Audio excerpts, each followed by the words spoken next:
My sister declared, I don't care whose name is on the deed. That lake house is still family property.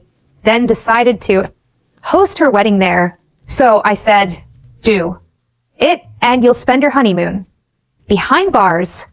6 months ago, I lost my grandfather. He wasn't just a man. He was my mentor, the one who built his construction business from nothing and taught me everything about hard work and integrity. From the age of 15, I spent every summer by his side on job sites, learning the trade. By 18, I was working full-time for him, juggling that with community college at night. My sister, Emily, was different. She chose an expensive private university studying art history while her parents took out loans to support her. Her summers were spent traveling Europe with friends. She'd visit Grandpa maybe twice a year, usually when gifts were involved. I'm not judging her choices. We're just wired differently. Then came the reading of Grandpa's will, and that's when everything changed. He left me his cherished lake house in Vermont, a stunning 4-bedroom cabin on 10 acres with private lake access worth about $850,000. For Emily, he left $50,000 cash and his vintage watch collection valued around $30,000. The rest went to charities. The will even included a letter explaining his decisions. For me, he wrote about our shared memories there, learning to fish, rebuilding the dock, carpentry lessons. He wanted the property to stay with someone who understood its true value. Beyond money, for Emily, he expressed pride in her artistic pursuits, hoping the money would help her establish her career. My mother, Janet, was furious, absolutely livid. She started calling me daily, insisting that family wealth should benefit all children equally, regardless of Grandpa's actual intentions. She claimed he was old-fashioned, that he played favorites because I was a male and worked in construction just like him. Her demand was simple: sell the lake house and split the proceeds with Emily. Now I love my sister. We'd always been close. Despite our different paths, Emily herself didn't directly ask for the money, but her comments stung. She talked about how lucky I was, how the house could solve all her problems. She had about $80,000 in student loans and credit card debt. And then my mother escalated. She dragged in our extended family. My aunt called me selfish at Sunday dinner. My uncle said I was disrespecting family values, claiming Grandpa would have wanted us to take care of each other, and that I was greedy for keeping it all. The thing is, I had no intention of selling. This house wasn't just sentimental. My wife, Sarah, and I were planning to start a family, dreaming of our kids spending summers there, just like I did. We lived in a tiny apartment in Boston, and this house represented a future we could never otherwise afford. My mother's latest argument? I had a stable career, running my own construction company, while Emily was struggling, working part-time at a gallery, doing freelance writing. She actually said it was my duty as the older brother to even things out. I tried to compromise. I offered Emily full use of the house whenever she wanted, even offered to pay for her flights. I said she could have her wedding there someday. I'd even help her with her loans from my own savings. But my mother said it wasn't enough. She wanted me to sell and split or buy Emily out for $400,000, half the value, even after her own inheritance. I'd shared my story online, hoping for some perspective, and the consensus was clear. I was not the bad guy, and I should honor my grandfather's wishes. I felt validated, but still held out hope for a peaceful resolution. That hope died a brutal death that weekend. First, I had a long, heartfelt Conversation with Emily. She admitted she was hurt by the inheritance disparity, but swore she understood. Grandpa's reasoning. We hugged it out. I thought we were good. I reiterated all my offers, even adding that I'd help with a down payment on a condo when she was ready. She seemed genuinely grateful. My mother, however, doubled down. She created a family group chat, calling it fairness for Emily, sharing articles about inheritance inequality. I muted it, but Sarah showed me the highlights. Janet was actively building a case that I was a manipulative son, poisoning Grandpa against his own granddaughter. Then the happy news. Emily called, ecstatic to say her boyfriend, Mark, had proposed. I was thrilled for her and immediately offered the lake house for their wedding. She shrieked with joy, talking about a rustic, elegant summer wedding next June. Fast forward to Sunday. Sarah and I drove up to the lake house for the weekend. The place needed work. Grandpa had been ill and things had been neglected. But as we pulled up, we saw 3 cars, Emily's, Mark's, and a van from Evergreen Wedding Planning. Inside, Emily was parading a wedding planner around my house like she owned the place. They were talking about removing walls to open up the flow, updating the kitchen for the reception. The planner was taking measurements, photos of every room. When I finally asked what was happening, Emily cheerfully announced she was getting a head start on planning our family lake house wedding. Note the pronoun.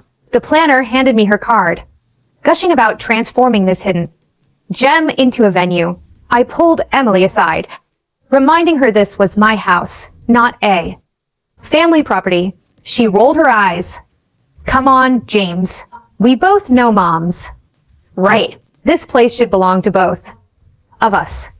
I'm just planning my wedding at my family's lake house. That's when I saw it. She'd already posted on Instagram. Can't wait to marry my best friend at our family's beautiful lake property. Hashtag 2 Hearts Lake House Wedding. Hashtag Hard Family Estate. Hashtag blessed. I told everyone to leave. Emily immediately burst into tears, screaming that I was ruining her engagement joy, being controlling about a house I didn't even pay for. Mark tried to mediate, suggesting we calm down and discuss this like family. The wedding planner looked mortified and quickly fled. Emily called our mother, Janet, who lives 40 minutes away, must have sped here because she arrived within the hour. She marched in like she owned the place, didn't even acknowledge Sarah, and started berating me for traumatizing Emily on her special planning day. The argument that followed was brutal. Janet claimed Grandpa was mentally declining when he wrote the will. Emily accused me of manipulating a sick old man for financial gain. Janet threatened to contest the will even though our estate lawyer had already confirmed she had no grounds. Emily wailed that I was stealing her dream wedding venue. Then my mother called Sarah a gold digger who hit the jackpot. That's when I snapped. Sarah grew up in foster care, worked 3 jobs to put herself through nursing school, and never asked me for anything. She even insisted on a prenup before we married. To prove she wasn't after money, I told them all to leave my property immediately, or I'd call the police for trespassing. Emily screamed I couldn't ban her from her inheritance. Janet said I was dead to her unless I did the right thing. They left, but not before Emily posted a tearful video on Facebook, claiming her brother was gatekeeping family property and ruining her wedding dreams. The post went viral within our extended family. I was bombarded with messages calling me heartless, selfish, not the man Grandpa raised. Sarah and I spent the rest of the weekend in a stone Silence fixing up the dock, trying to process it all. I found myself talking to Grandpa's picture, apologizing for the sheer drama around his beloved lake house. I explicitly revoked my offer to host Emily's wedding. I installed security cameras and changed the locks. Emily, it turned out, had made copies of the spare key. My lawyer friend advised me to document everything. The family group chat exploded. Even cousins I hadn't spoken to in years were weighing in. But then my dad, who divorced my mom 10 years ago, texted me. He said he was proud of me for standing my ground and that Grandpa would be too. That made me cry. I didn't know how to fix this. I love my sister, but she was showing a side of herself I'd never seen. My mother had always been controlling, but this level of manipulation was new. I started to wonder if I ever truly knew them. The will, by the way, was rock solid. Grandpa had it properly executed, with witnesses and a lawyer, even underwent a medical evaluation 2 months before changing it specifically to prevent challenges. The house was legally mine, title insurance and all. I wasn't worried about legal challenges. I was worried about the destruction of my family. Things only got worse. I never thought I'd be back with another update, but the situation escalated beyond anything I could have imagined. Buckle up because this is wild. After the house invasion, I went low contact with my mother and Emily. I didn't block them entirely. They were still family after all, but I restricted their social media access and only responded to actual emergencies. For about 3 weeks, things were quiet. I should have known they were planning something. It started with a letter from a lawyer, not a cease and desist, not a lawsuit, not yet. It was a formal request for mediation seeking to resolve the unfair distribution of the Patterson estate. Patterson was Grandpa's last name. The letter argued that Grandpa was unduly influenced and that the will didn't reflect his true intentions of equal treatment for his grandchildren. I immediately called the estate attorney who handled Grandpa's will. He laughed. Actually laughed. He said it was the most baseless claim he'd seen in 30 years. He pulled out Grandpa's file, a medical evaluation, confirming mental competency, a video recording of Grandpa explaining his bequests, previous wills showing a consistent pattern. I always got the lake house. Emily always got cash/valuables and sworn statements from witnesses. The lawyer said my mother and Emily were fishing, hoping I'd settle to avoid family drama. He was right. 2 days later, Emily showed up at my construction company office with Mark and a different lawyer. She was wearing what I can only describe as a sympathy costume, no makeup, messy hair, clothes that looked deliberately wrinkled. The lawyer introduced himself as specializing in family inheritance disputes and handed me a document. They weren't just asking for half the lake house value anymore. They demanded 50% of the lake house value, $425,000. Emotional distress damages for being excluded, $100,000. Reimbursement for wedding venue changes, $50,000 coverage of Emily's student loans, claiming I got the educational advantage of working with Grandpa, $80,000, a grand total of $655,000. I actually laughed. It was apparently the wrong response. Emily burst into what I'm now convinced were fake tears, wailing about how I was enjoying her misery. Mark comforted her, giving me a death glare. The lawyer said this was a generous offer to avoid a messy public trial. I told them to leave. Emily's tears mysteriously stopped, and she hissed, "You'll regret this, James." Mom was right about you. The mask had fully slipped. That evening, I found out what she meant. Emily had started a GoFundMe. Help me fight for my grandfather's legacy. The description was the masterpiece of manipulation. My name is Emily Patterson, and I'm heartbroken to share my story. When my beloved grandfather passed, I discovered he'd left our family's historic lake house, worth nearly $1 million, solely to my older brother. This came as a shock, as Grandpa always said the house would be for the family. I believe my grandfather was pressured in his final years. My brother, who worked in Grandpa's construction business, had exclusive access to him while I was away at college pursuing the education Grandpa always said he wanted for me. Now I'm drowning in student debt while my brother enjoys $1 million property. All I want is fairness, to buy my own home, pay off my education, and honor what I believe were my grandfather's true wishes. Please help me fight for justice and family equality. She set the goal at $50,000. For legal fees, within 24 hours, she'd raised $7,000, mostly from extended family and friends who didn't know the whole story. The comments were brutal. James should be ashamed. A greedy man always pushes out the women in the family. Elder abuse is real. Report him. Emily, you deserve that house. Your grandfather would be heartbroken. I was advised not to respond publicly, but I couldn't help myself.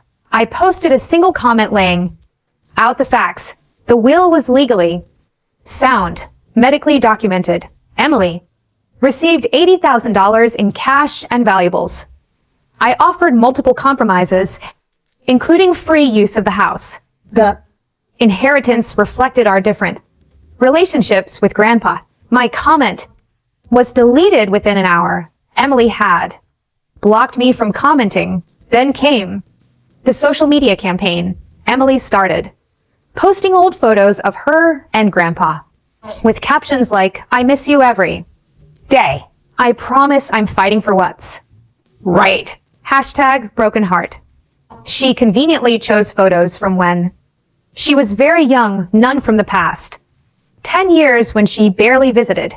My mother joined in posting essays about inheritance inequality, sexism, and family wealth distribution. She even started a hashtag justice formally. Their friends shared it. Local influencers picked it up. A regional news blog ran a story. Local woman fights for fair inheritance after grandfather leaves everything to brother. The reporter had only interviewed Emily and my mother. When I reached out to give my side, I was told they were focusing on the human interest angle of women's inheritance rights.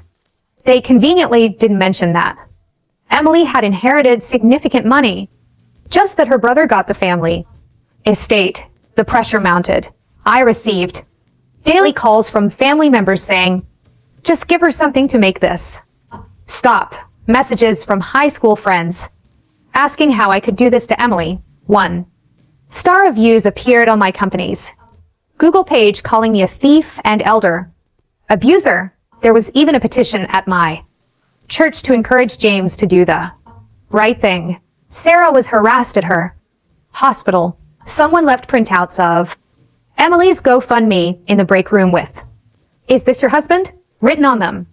Her coworkers started treating her differently. One nurse actually asked if she was proud of marrying into stolen money. We drove to the lake house to escape for a weekend, only to find a for sale sign in the yard. Emily had called a realtor and pretended to be the owner. The realtor was actually showing the property to a couple when we arrived.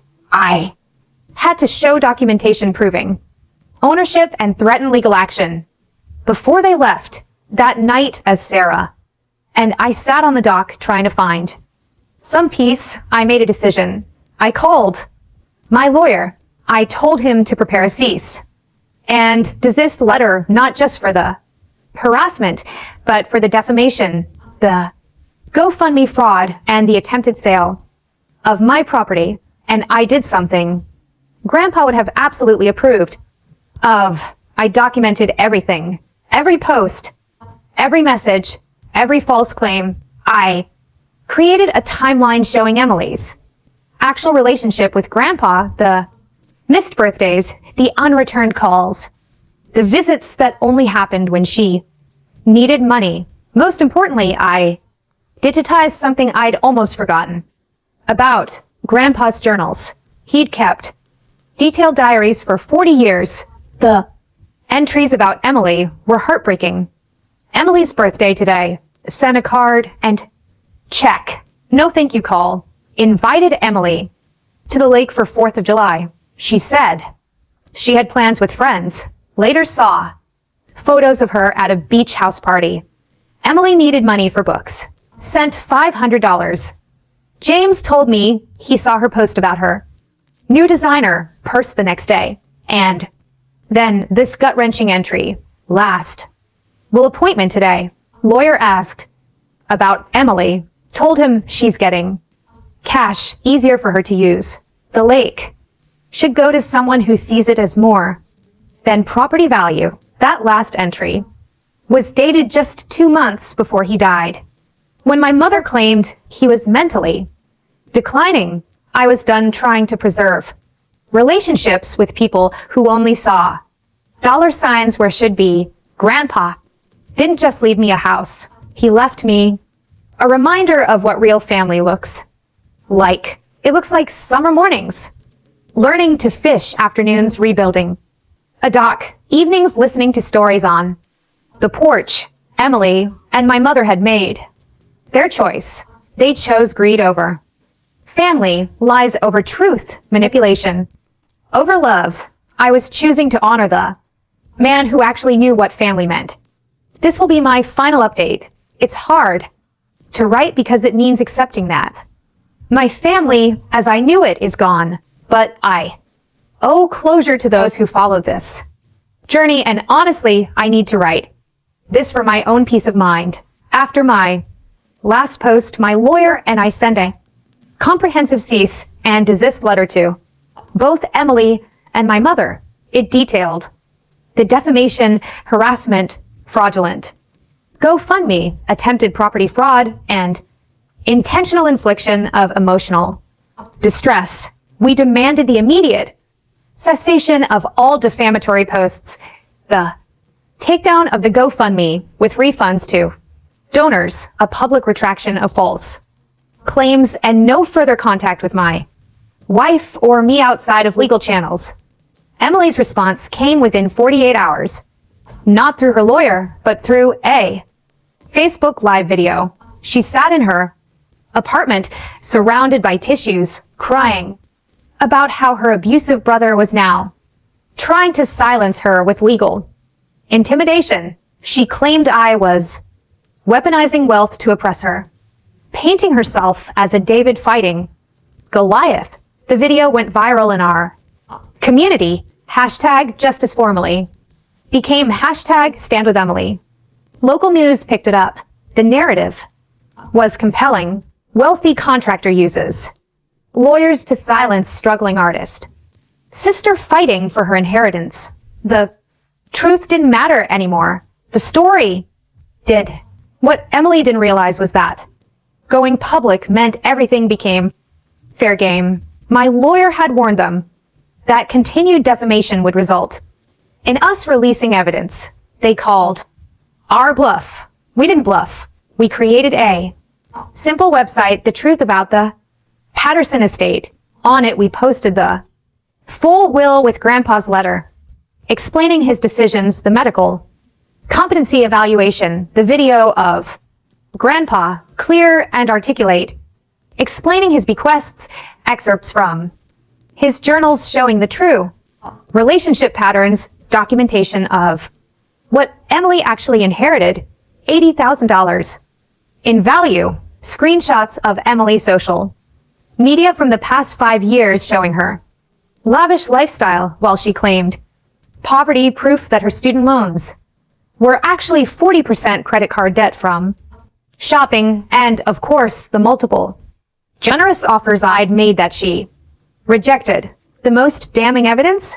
A series of texts between Emily and her friend that we legally obtained during discovery. Emily had written, one sigh, "Get James to crack, I'm buying a condo in Back Bay. Mom says if we keep the pressure up, he'll pay us off to make it go away." And this gem, the GoFundMe, is genius. Even if we don't win legally, I'll have enough for a down payment. These idiots actually believe I was close with Grandpa. The backlash was swift and brutal. The GoFundMe was investigated and shut down. Emily had to refund over $15,000 in donations. Several family members who donated called me apologizing, saying they'd been blinded by her tears. But my mother doubled down. She filed an actual lawsuit contesting the will. Her grounds: undue influence and lack of testamentary capacity. She hired an expensive lawyer convinced she could win. The trial was last month. It lasted 3 days. My mother's lawyer painted me as a calculating manipulator who'd isolated a dying old man. They even brought in a psychologist who'd never met Grandpa to testify about theoretical cognitive decline. They presented Emily as a loving granddaughter denied her birthright. Our defense was simple facts. Grandpa's doctor testified about his mental sharpness. His accountant explained how Grandpa had discussed the will rationally. We played the video where Grandpa clearly and articulately explained, "I'm leaving the lake house to James because he understands what I built there. It's not about the money. It's about the memories, the traditions, the values." Emily is a lovely girl, but she sees things differently. The cash will serve her better. I hope she uses it wisely. The judge's ruling was swift and harsh. Not only did he uphold the will, but he also ordered my mother and Emily to pay my legal fees for bringing a frivolous lawsuit intended to harass. He called their actions a cynical attempt to override the clear wishes of the deceased. The aftermath was brutal. My mother sent me one final email. "You may have won legally, but you've lost your family. I hope that house was worth your sister and mother. Don't contact us again." Emily posted a final Instagram story. Sometimes you learn who people really are when money's involved. Moving on and healing from toxic family sparkles. The irony wasn't lost on me, but here's where the story takes an unexpected turn. About 2 weeks after the trial, I received a call from Mark, Emily's former fiancé. He asked to meet privately over coffee. He told me he'd ended their engagement. I couldn't marry someone who could lie so easily, he said, when she cried in her office. That day, she'd practiced in the mirror. That morning, the whole thing was planned.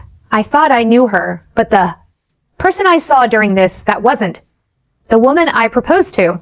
He also revealed that Emily had already spent her entire inheritance, the $50,000 cash, gone in 6 months on a luxury car, lease, designer clothes, and a $15,000 healing retreat to Bali. The watches sold immediately for less than half their value because she didn't even bother getting them properly appraised. She kept saying, "Once she got your lake house money, we could have the perfect life," Mark said. But I realized there would always be another thing she deserved, another person who owed her something. Last week, I received a letter forwarded from Emily's last known address. It was from a debt collection agency. She'd listed me as a reference on a loan application claiming I was her business partner. The debt collector wanted to know about our joint business ventures. My lawyer sent them a cease and desist. Through mutual friends, I've learned Emily is now living with my mother after being evicted from her apartment. She's telling people she's writing a book about inheritance trauma. She even started a new GoFundMe for her art therapy practice. She has no certification, by the way, and she's engaged again to someone she met 2 months ago who understands her struggle. My mother has told the extended family that I'm dead to her, creating an elaborate narrative where I'm a monster who stole from his sister. Some believe her, many don't. I've stopped caring. Sarah and I spent last weekend at the lake house. We finished all the repairs. The dock is rebuilt. The kitchen is updated properly, not the way Emily's wedding planner envisioned. And then, the best news, we found out we're expecting our first child, a boy. We're planning to name him Thomas after Grandpa. As I sat on the dock watching the sunset, I thought about what this whole experience has taught me. 1. People will show you who they are when money's involved. Emily and my mother revealed themselves completely. The inheritance didn't change them. It exposed them. 2. Family isn't always about blood. My real family is Sarah, our coming son, my dad who supported me, and the memory of a grandfather who knew me better than I knew myself. 3. Honor the wishes of those who've passed. Grandpa knew exactly what he was doing. He saw what I was too blind to see for years. 4. Document everything. The journals, the video, the medical records, they saved me from a false narrative that almost became truth.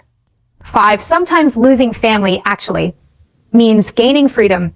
I mourn the family I thought I had, not the one I actually had. To those facing similar situations, stand your ground. Honor the deceased's wishes. Don't let emotional manipulation override legal documents.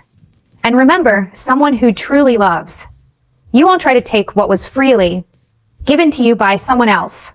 Grandpa's lake house is more than property. It's a testament to a man who valued character over blood, effort over entitlement, and truth over manipulation. Every time I cast a line off the dock we rebuilt together, I thank him for seeing what I couldn't. Emily and my mother made their choices. They chose greed over gratitude, lies over love, manipulation over memory. They'll have to live with that.